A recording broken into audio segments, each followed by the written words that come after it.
Workers' Control and Revolution by Victor Wallis. Part 4. Lessons of the pre-1989 Experience. It should hardly be necessary to state that the struggles for workers' control and for socialism are inseparable, and yet the problem that has arisen again and again in practice is that they have found themselves organisationally in conflict. Socialism has been the formal monopoly of a political party, or parties, while self-management has been the direct expression of the workers and peasants themselves. Whichever one has prevailed, the result has been a setback in the movement toward a classless society.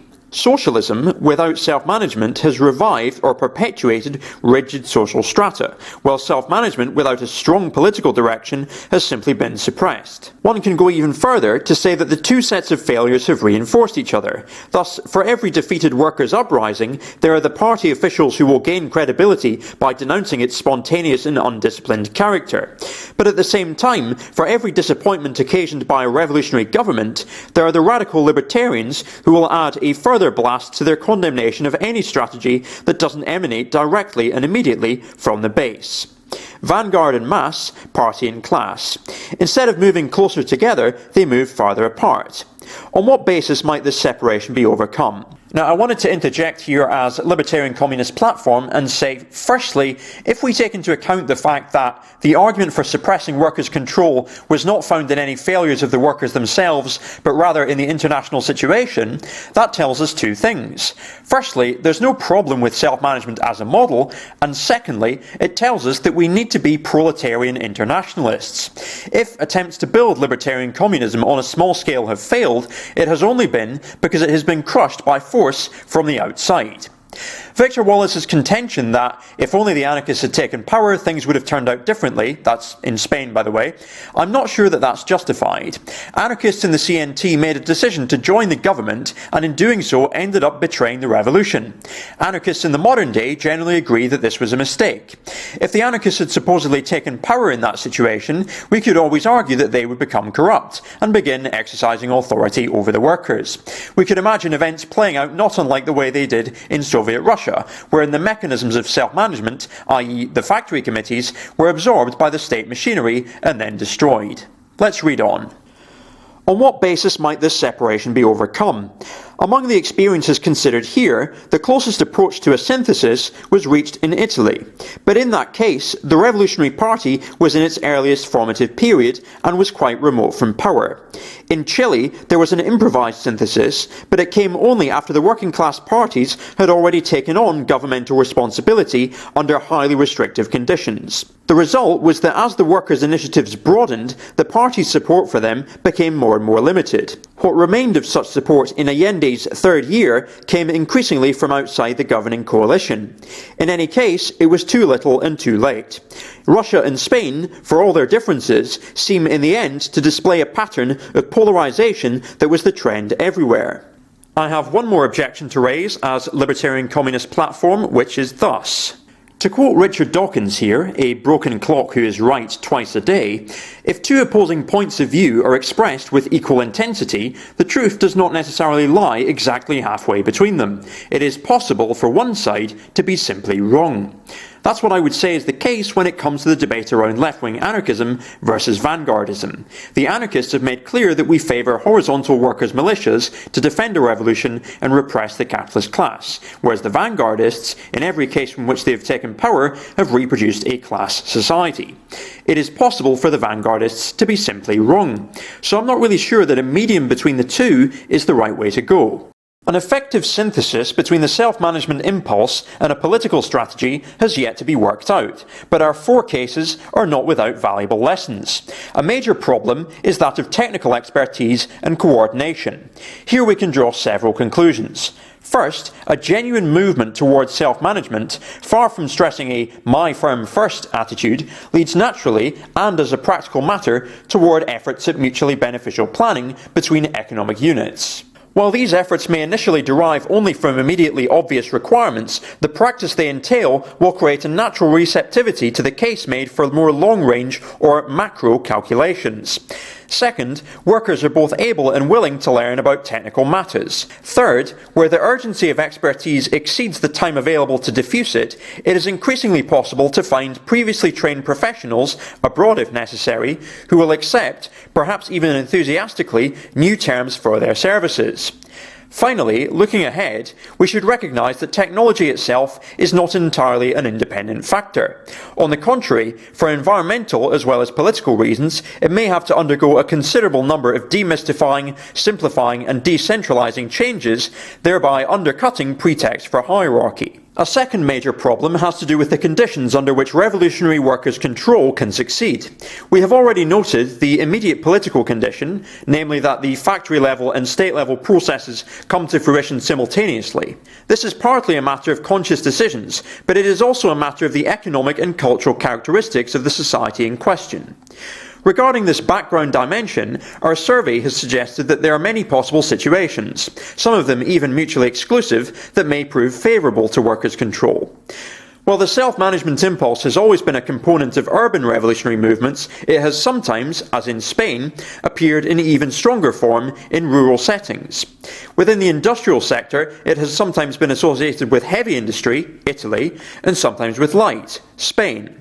Although usually associated with non-dependent economies, workers' control has also become an issue in countries of the global south, Chile, Algeria, Iran.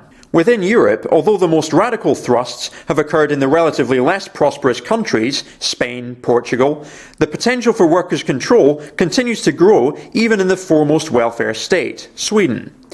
Related to this, if we consider the major political frameworks of military dictatorship, constitutional democracy and people's democracy, we find self-management initiatives arising in all three: 1918 Germany, 1972 Chile, 1968 Czechoslovakia. Finally, there may be considerable variation in terms of immediate circumstances such as war and peace, economic crisis and fascist threats. All this does not add up to a theory as to where workers' control is most likely, but it does tell us that there is no single factor that automatically excludes it. The role of conscious choice must therefore be substantial. Among the objective factors, the only one that clearly facilitates such a choice is the existence of an established cooperative tradition. This was a reality in many of Spain's rural areas, and the urban workers were not yet remote from it.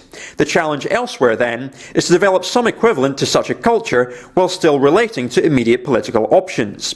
The question of leadership is the final major problem area that we must consider. What seems to be needed is a revolutionary party that would give priority to workers' control at every stage of its development. The difficulty of such a project is already clear. Being serious about workers' control means foregoing a certain type of discipline, while being seriously revolutionary means taking steps that are not limited by workplace perceptions. The possibility of meeting both requirements is suggested by some of the experiences we have surveyed, but a firm synthesis must be more systematic. It must recall Marx's emphasis on the work process, his interest in cooperative forms, and his distrust of leaders, facets overlooked in the Leninist tradition. This new synthesis must accept the importance of what Spanish Revolution historian Gaston Laval calls the capacity to organise the new society quickly. A process that depends not only on thorough preparation, but also on broad human involvement. Insofar as a party is needed, it is primarily for the movement's cohesion and self-protection. Those who shape the party will have to recognise the perils of discipline as well as the risks of spontaneity. As Wallis admits, the Spanish project went the furthest in terms of steps taken towards a society fully based on workers' control. Instead of a revolutionary party, I would therefore argue for organisational dualism. Organisational dualism means firstly that you have a syndicalist trade union which is open to all workers. The syndicalist union would exist as A, an organisation of struggle in the existing world, and B, prefigure the economic organs of the future society in the here and now. Meanwhile, a specific anarchist organisation would work alongside a syndicalist union to promote an anarchist consciousness among the masses. To me, a syndicalist economic strategy and an anarchist political programme seem to be the most viable strategies for building full communism. I disagree with the premise that the only way to politicise workers is to use parliamentary parties as an organisational form. Toward a new synthesis. If 1989 marks an endpoint, it also signals a new beginning. November of that year witnessed the fall of the Berlin Wall, and with it, the effective collapse of first epoch socialism. But less than 9 months earlier, a sudden groundswell had come in Venezuela, which opened the way to that country's Bolivarian revolution. The Caracazo was a spontaneous uprising of Caraqueño slum dwellers, triggered by neoliberal economic policies, out of which emerged the transformative current that would eventually shape itself into a political force under the leadership of Hugo Chavez. Chavez's election to the presidency in 1998 and his subsequent initiatives, both substantive and structural, created the setting within which workers' control would become a defining factor in the larger revolutionary process. It is important to view this development in its full international setting. Initially, this points our attention toward Cuba in terms of both that country's own institutional development and its support of the Venezuelan struggle.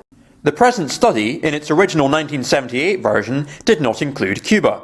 The focus was on cases of workers' control that emerged in direct conjunction with climactic revolutionary movements. This reflected an observed pattern in which most such moments included worker control initiatives. Cuba, however, did not appear to fit this pattern. Although wage workers, especially in big foreign-owned enterprises, were among the revolution's strongest supporters, the direct takeover of production processes was not what defined their activism during the 2-year guerrilla struggle leading up to the 1959 victory. Workplace changes following the triumph were incremental. Formal authority remained in the hands of an appointed management, although particular managers could now be rejected by the workers, who continued to be represented via existing union structures. This was part of a more general evolution, beginning in the late 1960s, towards an institutionalized practice of workplace consultation. As a culture of equality supplanted hierarchical authority, it became clear that a new model of the link between state-level and factory-level transformations was emerging. The Cuban case showed, in effect, that workers' control as a general practice does not have to just be the sudden fruit of revolutionary crisis. It is something that can be deliberately nurtured. It became equally clear, however, that revolution was integral to this process. What varied between the different national cases was only the sequence or timing of the changes implemented at distinct levels of revolutionary activity. The development of worker control institutions in Cuba has been continuous. Its underpinnings can be seen in the mass participation practices, militias, voluntary labour and the literacy campaign that marked the early years of the revolution. By the mid-1980s, base-level input into planning was routine among production workers. Now, I, as Libertarian Communist Platform, have a couple more criticisms to make, which are as follows. Wallis does give a source for this, which is Linda Fuller's book Work and Democracy in Socialist Cuba, written in 1992. Incidentally, if you look at Sam Dolgoff's earlier 1974 writing, The Cuban Revolution, A Critical Perspective, Chapter 13 covers the structure of power in Cuba. And one thing that Dolgoff notes is that in the summer of 1974, there was supposedly an experiment in popular participation. Organisations called the Organs of People's Power were created, but these organisations were not self-managed. They were controlled from above by the party, rather than being an organic expression of the popular will. Now, I haven't read Linda Fuller's book, so I don't know if, when she says base-level input into planning was routine among production workers in the mid-1980s, I don't know whether she's referring to these so-called PPOs, which were actually controlled from above by the party, or some historical successor of those. In any case, I remain sceptical. And in the wider institutional debate that has been taking place since 2002, the goal of deepened participation in every sphere of public life has taken centre stage. In the process, there is a continuous push towards decentralisation of power and, at the theoretical level, a sense that the relationship of reform to revolution is, over the long term, not one of antagonism, but rather one of mutual reinforcement. Confidence that reform will not undermine revolution reflects the social consciousness developed over 5 decades, and most distinctively expressed in Cuba's large-scale programs of international solidarity, ranging from anti-apartheid military combat to disaster relief, and including also long-term educational and medical assistance. It is hard to conceive of the launch of Venezuela's 21st century socialism in the absence of Cuban solidarity. The massive presence in Venezuela of Cuban healthcare workers and teachers was a core component of the gains that could be credited to the Chavez government in its early years. This form of aid is unique in that it does not stem from any great economic or military power. Cubans in Venezuela, unlike Soviets in Cuba in the 1960s and 70s, are not trying to shape their host country's development strategy. They are not guides but participants. Not only have they come by the thousands, but they also work directly in the popular neighbourhoods rather than as technical advisors. Their presence in the country reflects a relationship of equals. Although the power transfer phases of the Cuban and Venezuelan revolutions had little in common, in both cases the popular protagonists became imbued with a culture of commitment and hence of participation. In terms of workers' control and revolution, the Venezuelan case returns us to the earlier model of contemporaneity between factory-level and state-level struggles, with the difference that for the first time we now find a political leader who not only provides an umbrella for worker protagonism, a key Bolivarian concept, but actively encourages it, promotes a constitutional framework for legitimating it, and ratifies plant takeovers initiated by the workers themselves. And if I could just interject with one more point from me, we don't need rubber stamping of factory takeovers. I would argue, based on Maurice Brinton's pamphlet, which Wallis himself cited earlier in his discussion of the Russian experience, that rubber stamping of factory takeovers could be a sign that workers' control is being undermined. The Russian case started off with the government supposedly recognising the factory committees, but eventually the state apparatus absorbed and superseded the machinery of workers' control. So I don't think this rubber stamping, which Wallis is singing the praises of, is a good thing, and I base that view on the historical implications of the source which Wallis himself has cited, i.e. Maurice Brinton's work on the Bolsheviks and workers' control. Let's read on. The vigilance of Venezuelan workers provided a lifeline to the Chavez government in response to the attempted economic coup via national lockout of late 2002. That disruption gave a broad stimulus to factory occupations, pitting the expertise of the workers, especially in the oil industry, against sabotage carried out by anti-Chavista engineers. There is thus a clear sense in which a radical power shift in the workplace was dictated as a matter of economic survival, even before Chavez called the Bolivarian Revolution socialist. Once the socialist agenda was explicitly articulated, it was a logical step to carry transformative measures even further, as in the case of the valve factory in Vival, whose employees took up Chavez's 2007 call for the formation of workers' councils and established a fully worker-controlled enterprise, including measures to overcome the social division of labour. Although the Venezuelan Revolution, like its Cuban counterpart, is far from complete, its trajectory epitomises a new global stage of socialist awareness. Chavez's acknowledged present-day theoretical mentor is István Mészáros, whose central critique of First Epoch socialism is that it failed to establish the socialist mode of control through the self-management of the associated producers. This concern meshes fully with that of the grassroots movements that have spread throughout Latin America in recent years. Although there is a strong anti-statist thrust to many of these movements, the Venezuelan process embodies at least a partial convergence between state and non-state protagonists pursuing a common goal. It is all the more significant that the Venezuelan government has advanced further than the Cuban government did in establishing an international network encompassing banking and media as well as material aid to support similar initiatives in other Latin American countries. In terms of worldwide prospects for a new socialist epoch, it may be of suggestive interest to note that, faced with severe job loss in the wake of the 2008 financial meltdown, the United Steelworkers of America, the largest US industrial union, signed a long-term cooperation agreement with the Spanish Mondragon Cooperative. It is, of course, unwise to entertain illusions about the ease of progressive change within the world's most unrestrainedly capitalist social order. Nonetheless, so sharp a recognition of the need for an alternative locus of economic power cannot fail to reflect a degree of fragility in that order's popular acceptance. That concludes Victor Wallis's article. Now, obviously I have some disagreements with what he has said, and the point about organisational dualism is probably the most significant one in terms of paths towards communism. The thrust of his argument seems to be, how do we politicise the workers without the use of a revolutionary party? And my response to that would be, dispensing with hierarchical party formations does not mean that we dispense with structure. Platformism, rooted in the tradition of anarchist organisational dualism, answers that question really well.